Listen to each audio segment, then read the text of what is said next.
got problems, y'all. This is the new First Lady, full surface, with Sean Hill. January George. Salut à tous, heureux de vous retrouver tous les vendredis 19h30 pour une actualité automoto des sports mécaniques toujours aussi sexy. Ce soir, portrait de pilotes. Qui sont-ils? Quelle activité mécanique exercent-ils? Éléments de réponse avec le sommaire du jour.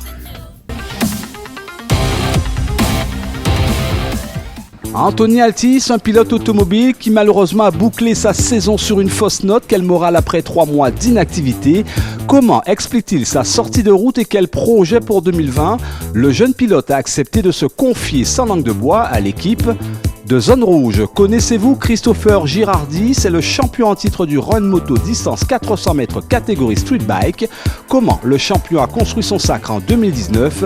Le pilote Suzuki à domicile nous dit tout sur sa saison écoulée et ses projets pour le nouveau calendrier. Voilà qui annonce une année plus musclée pour Rudy Méry, une nouvelle machine. Quels sont alors les objectifs de ce champion fidèle à son numéro 193? Moteur coupé, ce pilier de la discipline karting a été surpris en pleine prise en main de sa machine.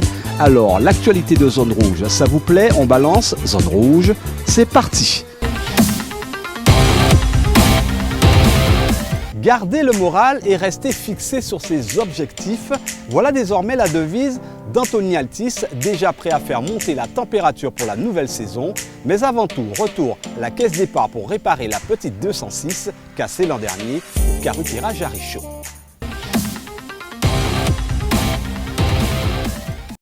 Anthony, est-ce que c'est facile de porter le nom d'Altis? Alors, oui et non. Oui, c'est facile parce que premièrement, j'ai mon père à mes côtés. Ce que j'ai toujours dit et qui est très important pour moi. C'est très bien parce qu'il m'aide, de par son expérience, à avoir une meilleure attitude face aux courses. Après, venant du point de vue des spectateurs, oui, bien sûr, il y a toujours une comparaison. Est-ce qu'il va faire comme son père? Est-ce qu'il va être mieux que son père? Est-ce qu'il va être pire que son père? Mais j'ai envie de dire que quelque part, pour moi, c'est le cadet de mes soucis parce que je m'amuse et enfin, on s'amuse puisqu'on est à deux. On s'amuse et c'est le principal.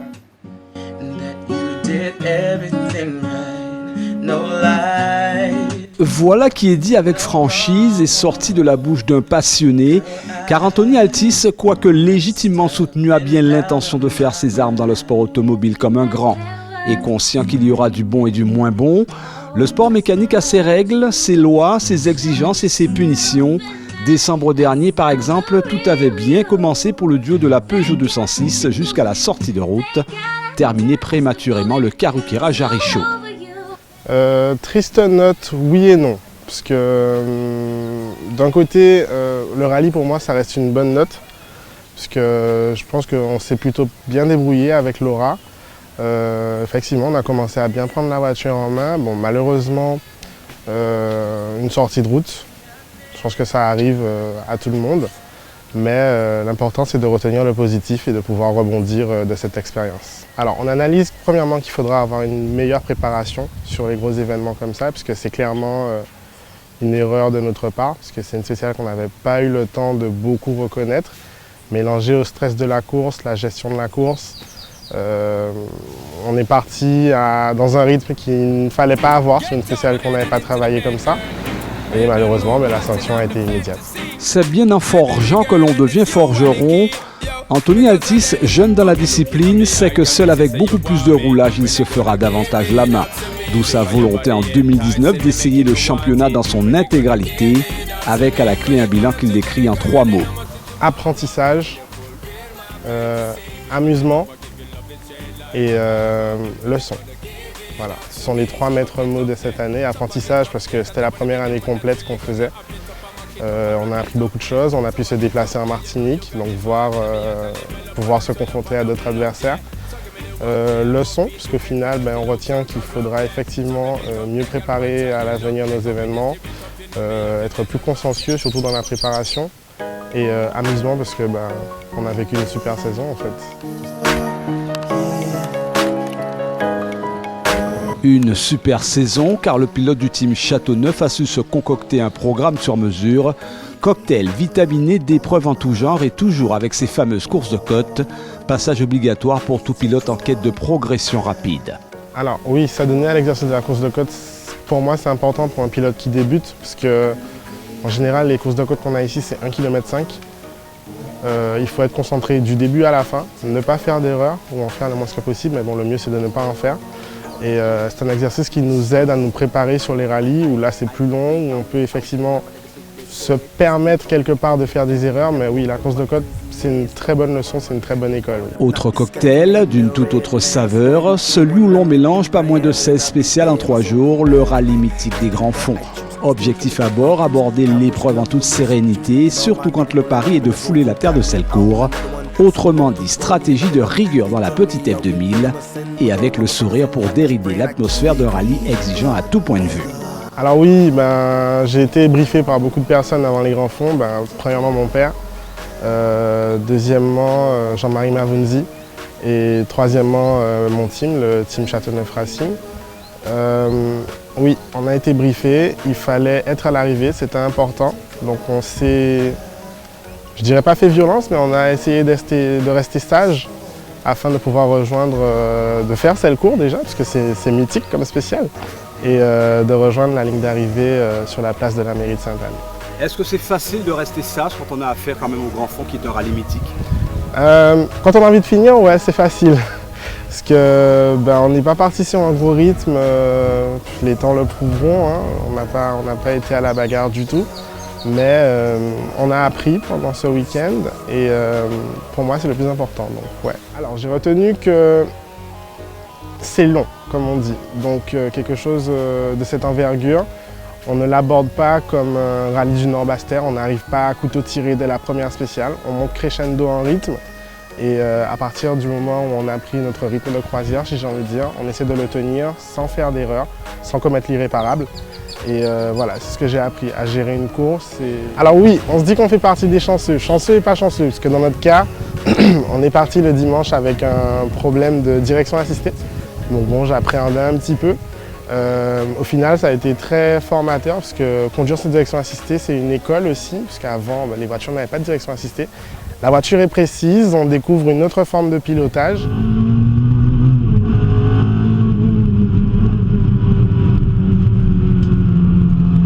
Une autre forme de pilotage, c'est ainsi que l'apprentissage du pilote se fait à vitesse calculée. L'occasion pour Anthony Altice de faire un premier bilan des tours de roue effectués, ainsi faire preuve de suffisamment de recul pour étudier les points à améliorer, par là même renforcer ses acquis. Premier secteur à améliorer, la concentration. Être concentré du début à la fin, ne pas se laisser distraire, pour nous deux en fait, que ce soit Laura, que ce soit moi. Rester focus sur notre objectif. Après, à travailler aussi le pilotage, parce que c'est une science qui se travaille tout au long de la carrière d'un pilote amateur.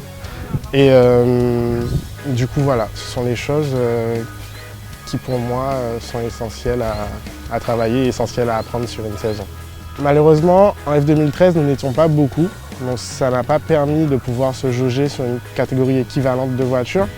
Mais j'ai pu quelques fois me battre avec les F2014, donc ouais, ce qui est bien, c'est un bon baromètre d'évolution, effectivement, de voir qu'au début de la saison, j'étais derrière, et puis à la fin, au Rallye Caruquera, je me suis retrouvé aux avant-postes, donc ouais, c'est un bon baromètre d'évolution. Borromée, j'ai un petit peu en travers de la gorge parce que c'est une course où j'ai eu ma première victoire en fait, la première saison sous la houlette du team Fanosport avec la Saxo. J'avais remporté le groupe F2000. J'ai eu envie de faire pareil. Malheureusement, le sort en a décidé autrement. J'ai eu un abandon sur casse mécanique. Bananier, ça fait 2 ans que j'arrive pas en fait cette course. Chaque fois, on a des soucis. Ouais. Et les mamelles, parce que j'ai beaucoup aimé et il y a encore à grappiller dessus, énormément. 2020, on repart d'une page blanche, on prend ses acquis. Comment on voit cette saison à venir? Alors, on repart d'une page blanche, oui et non. Oui, elle sera blanche parce que c'est une nouvelle année, mais non parce qu'on a notre anti-sèche de 2019, donc qui va nous aider à bien préparer 2020. De l'expérience acquise, beaucoup d'expérience acquise, qui va nous servir à pouvoir faire mieux cette année.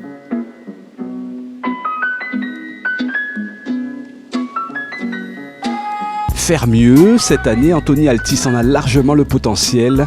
Reste que pour l'heure, une course contre la montre est vivement engagée pour remettre ce rôle à 206 blessés au Karukeira Jaricho. Mais le pilote se sait bien entouré pour revenir très vite sur la scène de la compétition automobile pour de nouvelles aventures, avec visiblement un autre compagnon de route, assis à sa droite.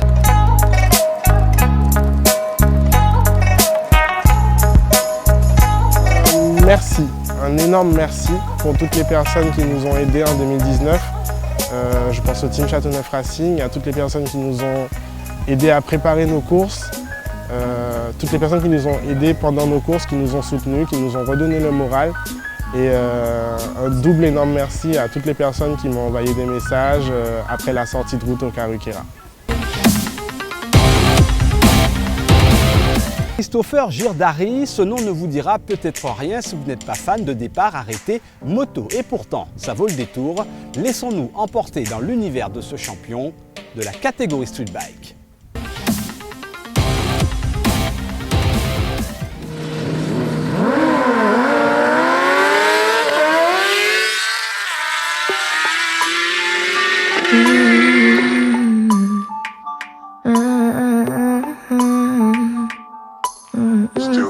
Voilà, visage découvert, sans casque en effet, le pilote de la Suzuki GSX-R. Christopher Girdari se transforme en missile une fois le feu vert déclenché à chaque compétition de run départ arrêté. Il est de ces soldats mécaniques de roues rentrés dans la compétition moto en 2012, au départ juste pour le fun, 9 ans après carrément pour devenir la référence de la discipline catégorie Street Bike. 2019, c'est le sac après une saison pas toujours facile à piloter. Elle n'a pas été comme je le souhaitais, parce que j'ai quand même connu quelques petits aléas. Les petits aléas mécaniques ont commencé cette année. C'est jamais fiable à 100%, donc ça ne s'est pas passé comme je le voulais, mais ça se termine comme je l'aurais souhaité, donc champion. J'ai pu rencontrer les différents problèmes d'intempéries. Donc, qui dit intempérie dit problème d'adhérence sur ce genre de véhicule. Et puis, j'ai eu une panne aussi. J'ai eu une ou deux pannes, dont une assez grave. Du coup, il fallait réparer. Je ne pouvais pas faire ça durant la journée. Donc, ça m'a mis, si on veut, contrairement à l'année d'avant, où j'ai pu faire un 100% de victoire durant toute l'année en étant premier. Là, j'ai pas pu faire ça. Je n'ai pas pu reproduire cela, mais j'ai pu reproduire avoir le titre champion de l'année.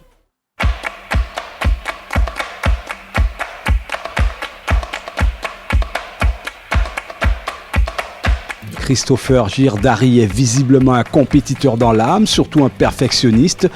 Il ne veut en aucun cas se trouver d'excuses en cas d'échec. Venir en compétition pour ce pilote numéro 29 se prépare. Autant mettre toutes les chances de son côté pour performer, comme venir avec une machine adaptée aux exigences du pilote. J'ai jamais été trop fan du bras rallongé.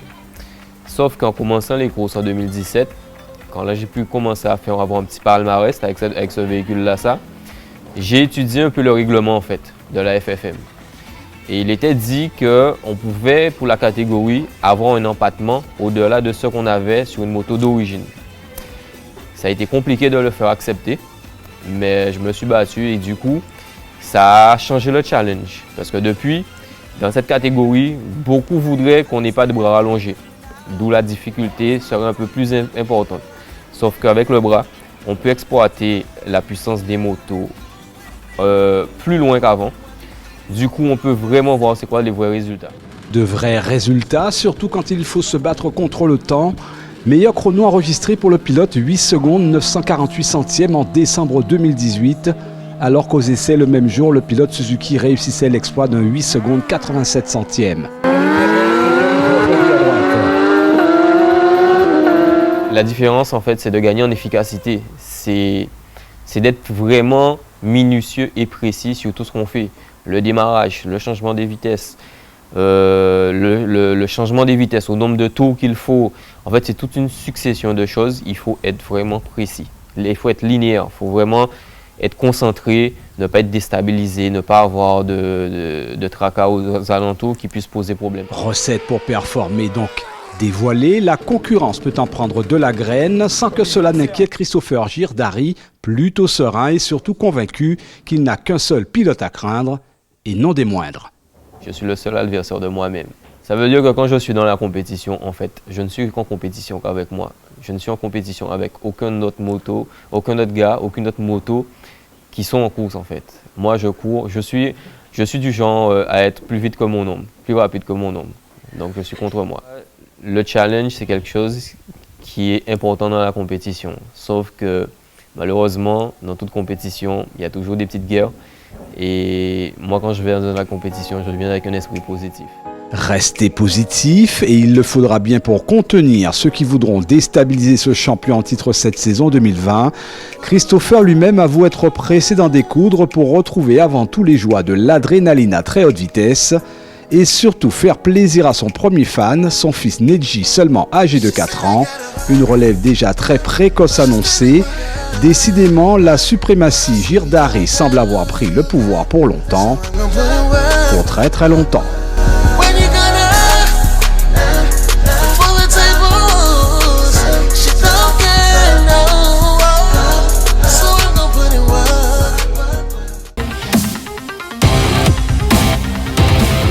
Courir le vidé en pleine période de carnaval, non. Rudy Méry, lui, préfère faire défiler des kilomètres, ainsi prendre en main son nouveau KZ. Reportage.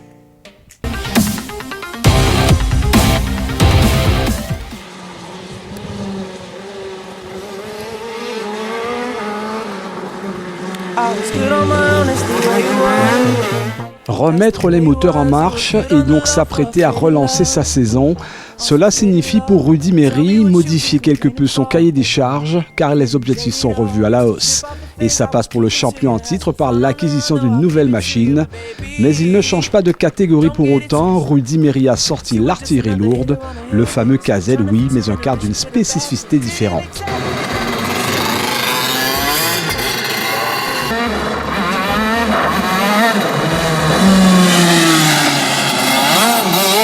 En fait, par rapport à tout ce qui est réglage du châssis, ça diffère un petit peu. Donc, par exemple, mon ancien châssis, le réglage des bagues, c'était du train avant, c'était des bagues. Mais là, ce sont des petites rondelles qu'on met pour carotter un petit peu. Donc, il y a pas mal de choses qui changent. La rigidité du châssis, donc c'est un comportement différent par rapport à l'ancienne machine. Mais on s'habitue doucement. Doucement mais sûrement, encore que parfois, mieux vaut s'armer de patience quand la mécanique s'en mêle. De quoi donner quelques sueurs froides quand le moteur refuse de démarrer. Rudy Méry connaît ces situations pour garder la tête froide, trouver la solution du caprice de la machine et reprendre les tours de roue après réparation. Il faut que tu fasses attention en pilotant. Le petit souci, c'est l'allumage qui a coupé le tuyau d'essence. Pas trop grave. Non, je pourrais repartir aussi d'un petit instant. Comme dit comme fait, la persévérance du pilote a eu le dessus encore une fois sur la mécanique. C'est ce qui explique que le champion a su faire face à tous les aléas de la saison 2019, ainsi en devenir le nouvel ambassadeur de la discipline karting.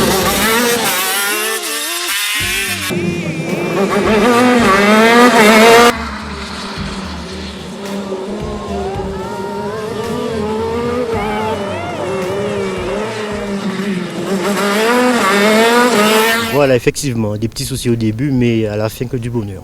Fais-moi un petit topo de la saison 2019. Comment elle s'est passée pour toi? Alors, saison 2019, on va dire que ça a été pour moi. J'ai eu quelques petits pépins mécaniques, mais bon, grâce à ma superbe équipe de mécanos, ça a pu être réglé. Donc, ce qui fait que à toutes les courses, j'ai pu terminer sur le podium. Sauf au mamelle, bon, j'ai pas pu réparer, mais on peut dire que ça a été. Je termine premier au championnat circuit, donc ça va, et troisième au championnat course de côte, donc ça va. Justement, les courses de côte, c'était un bon exercice pour relancer le karting. Voilà, ce fut une bonne vitrine pour notre discipline. On remercie d'ailleurs la ZAC de nous avoir proposé l'opportunité et on espère pouvoir réitérer en 2020. Donc on se met la pression, les autres mettent la pression, c'est un élan à abattre, mais mon objectif pour 2020, c'est déjà d'essayer de rester sur le podium. Nouvelle machine, on va dire l'apprentissage, donc on va y aller doucement. voir comment la machine se comporte, et puis on va attaquer. Attaquer sans modération, mot d'ordre du pilote pour contrer les habituels concurrents directs de la catégorie KZ. Également, certains nouveaux qui, à l'entraînement, semblent déjà démontrer qu'ils ont les dents longues.